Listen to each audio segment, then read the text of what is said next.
Hi everyone, this is the general research help video. If you're a 6th grader, 7th grader, 8th grader, and you need help with some middle school research, then you can start here at UEN, the uen.org website. So if you type in uen.org and come here, you can go to this pre-K-12 education, and it'll take you to the Utah's online library link. So you can access Utah's online library. This is an excellent place to find sources of information that are reliable and professional.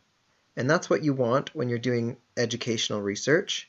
Instead of just going to Google and typing in what you're searching for and finding who knows what and thousands of pieces of information, this is a much easier and better way to find what you're looking for.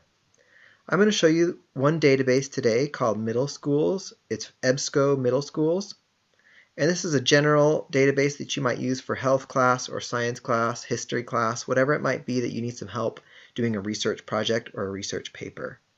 So click EBSCO Middle Schools, and here it gives you some more options, and I'm going to show you MiddleSearch Plus. I like MiddleSearch Plus because there's lots of different things that it can bring up: magazine articles, books, essays, and different documents and pictures. So go to MiddleSearch Plus. Here on MiddleSearch Plus, you'll find this search box, just kind of like a Google page, except remember, this is going to be searching professional things that you'd have to pay for if you weren't a student.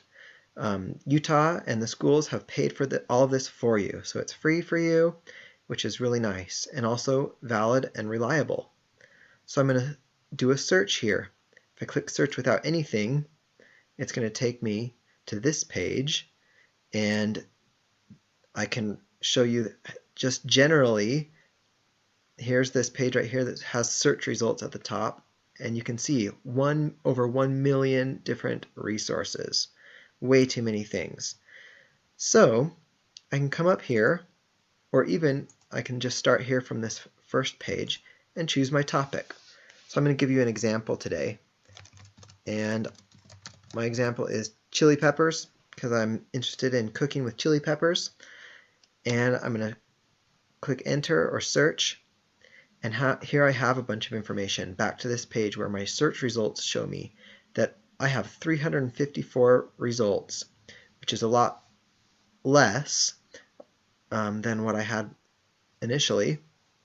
But over here on this side of the screen, on the left side, I can refine my results. I can scroll down, and I can change the date that the resources have been made. Maybe I want things just in the past 10 years or so. So I can try to get 2010 to 2020. And it will update my search automatically. Now instead of 300, I only have 108. Another way that I might refine my search is by newspapers or magazines. Maybe I'm interested in a different language, but it looks like they're only all in English here. So that's one way you can refine your search here on the left-hand side.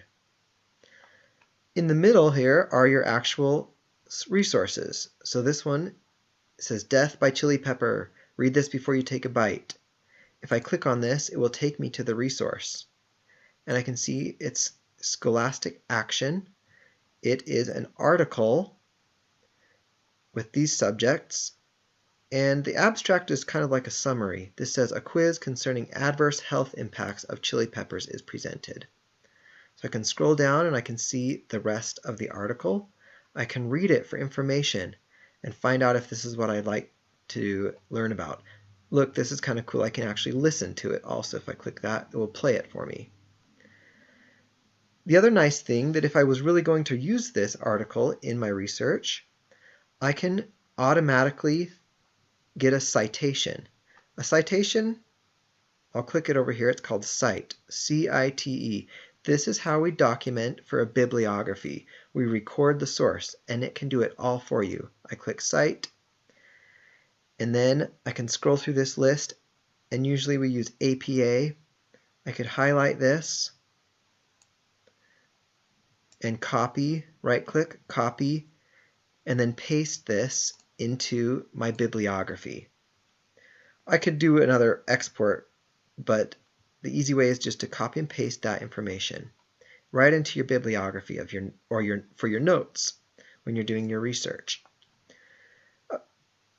Then I could go find another one. So I could go back to my results list. Maybe I needed 3 magazine articles about chili peppers. Here's another one. Here's another one. And I could do the same things, looking through all of these for what I was interested in.